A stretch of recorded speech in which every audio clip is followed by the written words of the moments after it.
Hello there, this is Stripe, and I'm going to go through something today in this current video that really is, I don't know, it's one of the greater interests to me is now currently how media and culture are sort of moving and falling apart as we go along. So follow me here. BuzzFeed has announced basically 15% of its staff cuts and a new round of layoffs. Now, this follows the essentially what amounted to be a fake news story where they had gotten some information on the Mueller investigation and how Trump had basically told his lawyer to lie. And actually, the Mueller investigation did a rare thing. They stepped forward and said, no, that's untrue. And now you see BuzzFeed cutting staff. Witnessed it this week when CNN reported that Intel chiefs, let's quote the headline here, Intel chiefs presented Trump with claims of Russian efforts to compromise him. These claims came partly from a former British intelligence agent's 35-page dossier. CNN did not print it or quote from it, but BuzzFeed did. The big news site BuzzFeed, even though this memo is full of... Now, the big news site BuzzFeed, people have spent a lot of money trying to prop BuzzFeed up, and it's apparently backfiring. Readership is down. They're not getting the ad revenue. They're not getting the clicks. And even though they're trying the fake news, salacious headline approach, it just isn't going for them. A lot of people are starting to reject it and realize that BuzzFeed is just unverified untrue. Allegations, some Unverified? of them known to be false. False Is allegations? this a violation of journalistic ethics? So is reporting things you know are false a violation of journalistic ethics? There's a guy on CNN asking, is lying when you know you're lying wrong as a journalist? Some media critics supported BuzzFeed, but many did not. So joining me now for an exclusive Sunday morning interview about this is Ben Smith, the editor-in-chief of the website. Ben, you made the call. There you go. CNN, you just says, we know that you're publishing fake stories, that you're lying, and let's talk about the fact that we know you're lying, and is that wrong? Honestly, CNN business, really? That's what you go with?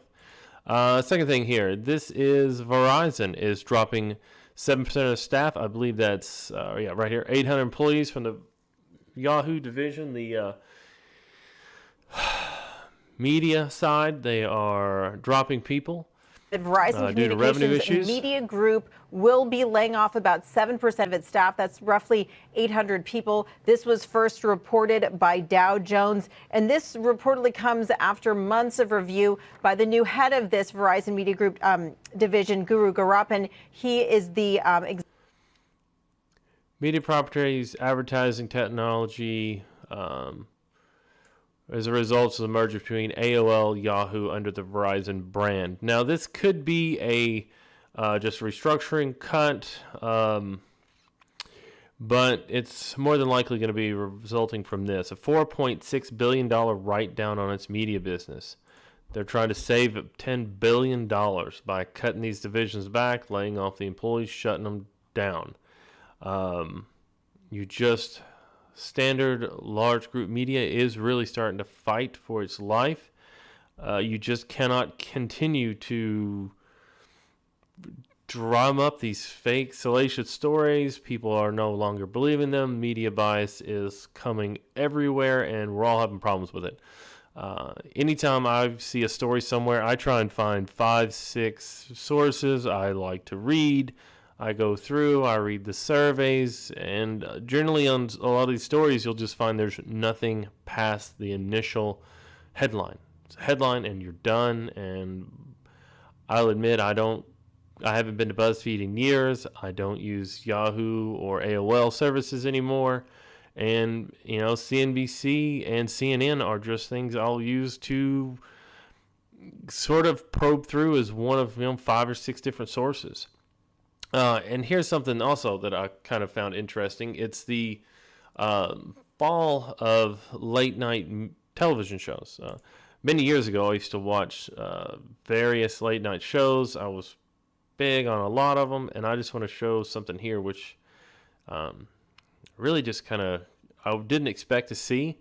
KVD comedy shows, Daily Show with Trevor Noah dropped in its ratings, which I've tried to watch Trevor Noah multiple times. He is very much that one-trick pony where he has only a certain group he can attack. And unfortunately, the whole reason I guess the people who originally watched The Daily Show with Jon Stewart was because he went after everybody. He would go after the Clintons. He would go after the Republicans. He would go after George W.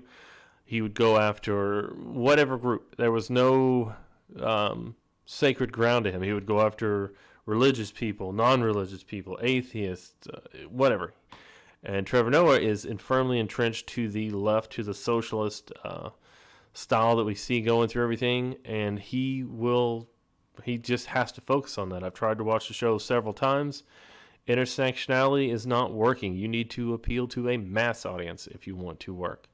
But anyway, here is the viewerships. Millions of viewers, 2.3, 3.5, 2.8. This is from the November of 2018. All right, so let's just call 2.4, 3.6, 2 million. 2.8, 2.3, 3.8. This is from 2017, I believe. That's Christmas season. I got my months wrong. And then 3.4, let's just call that 3 million. You see, and that's from 2016, sorry. So what you see is a drop in how many people are actually watching these channels. A couple 100,000 here, a couple 100,000 there, just kind of moving away. These shows all attract a single audience. They all make the same jokes. There is no rebuttal. These are the Democrats, socialists. They're pitching their same agenda. And as you go back in time, you'll see that ratings go up. Ratings go up.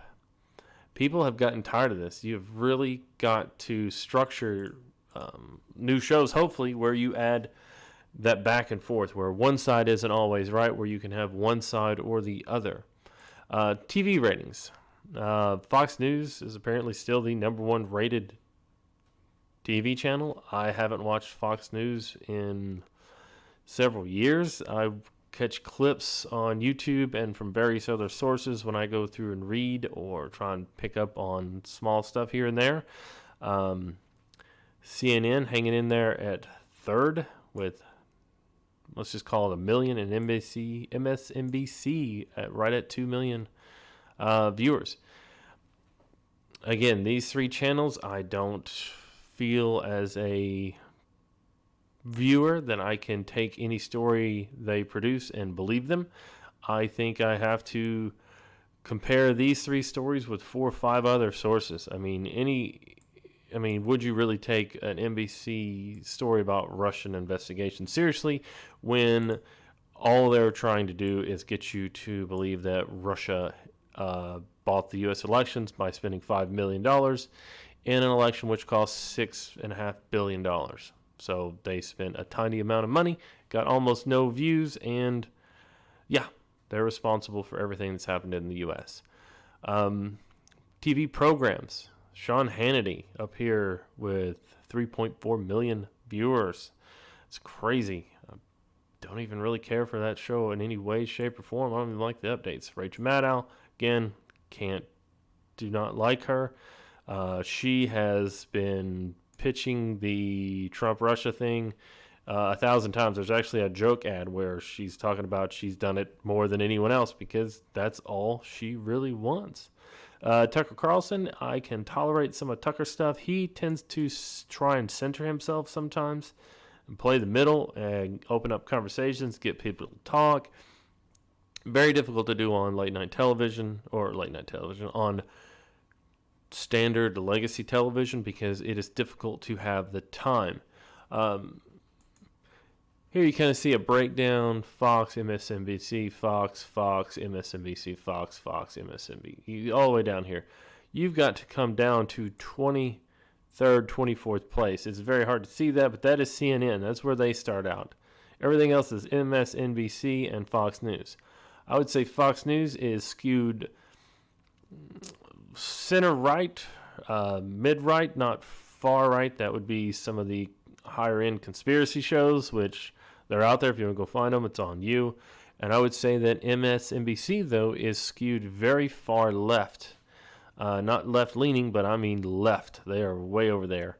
And you see a center right channel out in the middle, and then a extreme far left, and they just split it up.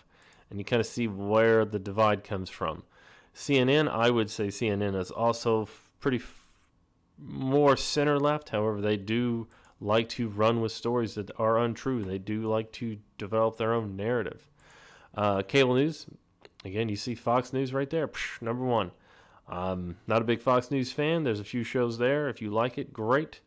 However, do not trust any story you see there implicitly. Do your work. Come to YouTube. Find people who can vet it for you and go through it. Again, MSNBC, ESPN. Look at that. Sports network. I used to watch ESPN when all they talked about was sports, and kind of backed off in the last couple of years. Can't stand political commentary in my sports. Just don't like it. I would rather see the players play the game that I'm there to see. And I would like people to talk about the stats, what they did good, what they did wrong, who called what play, that kind of stuff. I want to see the sports. I want to watch basketball. I want to watch football. Depending on the time of year, hockey or some soccer going on. It's fun. CNN, Nickelodeon, look at that. Nickelodeon is right behind CNN, the 24-hour news network, kids shows. Then you just kind of fall down Food Network. I think that's pretty impressive for Food Network to be that high. Top 10s shows, football, playoffs, Big Bang Theory, NCIS, Young Sheldon, which that's part of the Big Bang. ADT Championship, don't know what that is. Mom, Blue Blood, Chicago Med. Sports at the top, Big Bang Theory. That seems about right. Final and closing. Oh, almost before closing. Go watch The Orville. It is one of the better shows on TV. It has good ratings. It is a comedy. They keep a lot of politics out. If they have it in there, it's for humor. Everybody should remember what humor was. It was a great thing back in the day.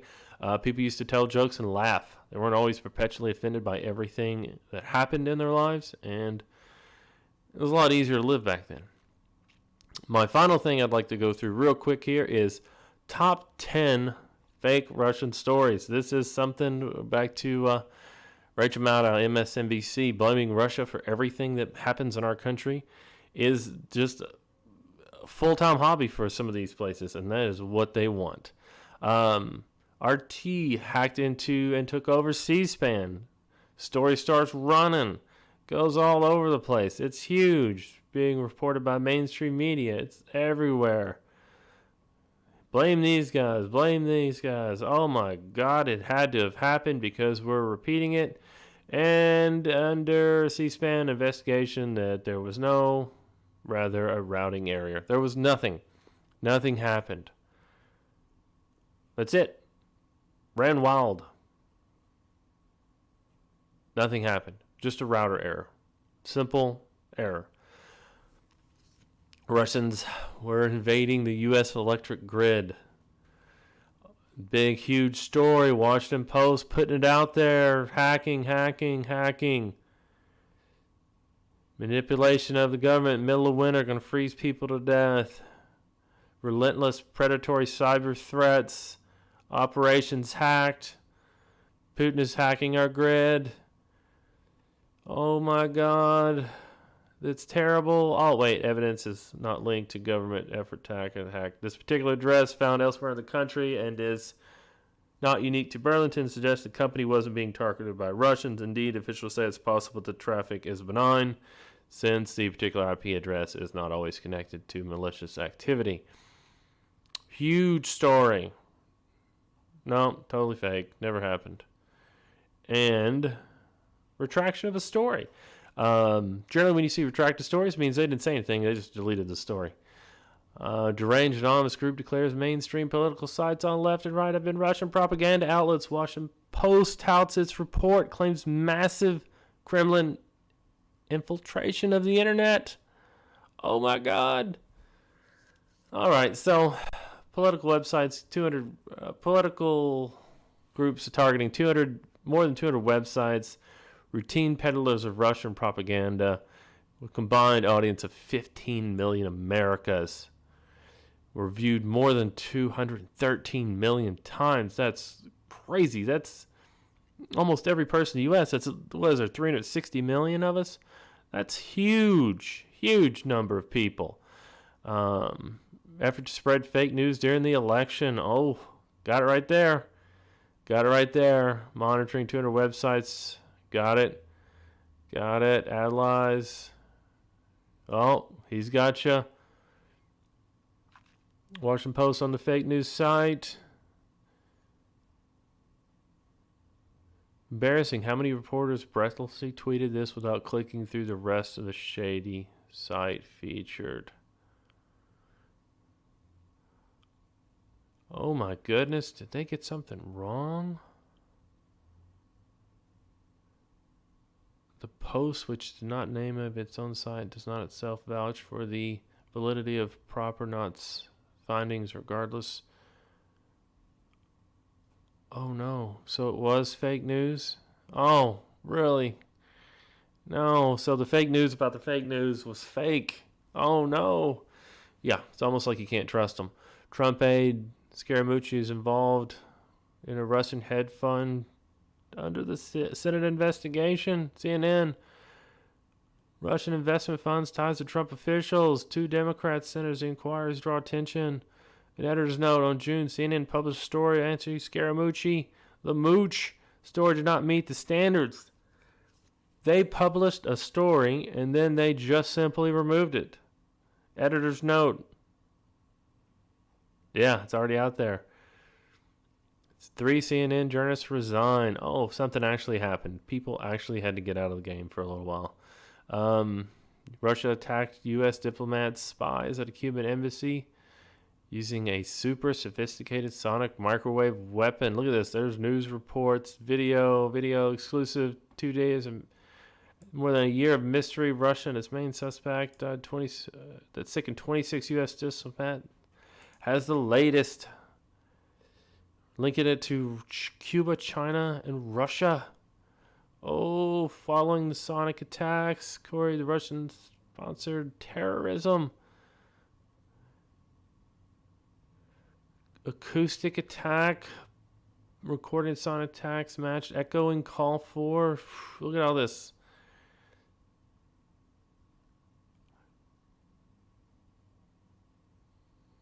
Was it actually a cricket? Oh, so a cricket was inside and it was chirping, made him sick. So, yeah, that's a good one. Secret server to covertly communicate with Russia.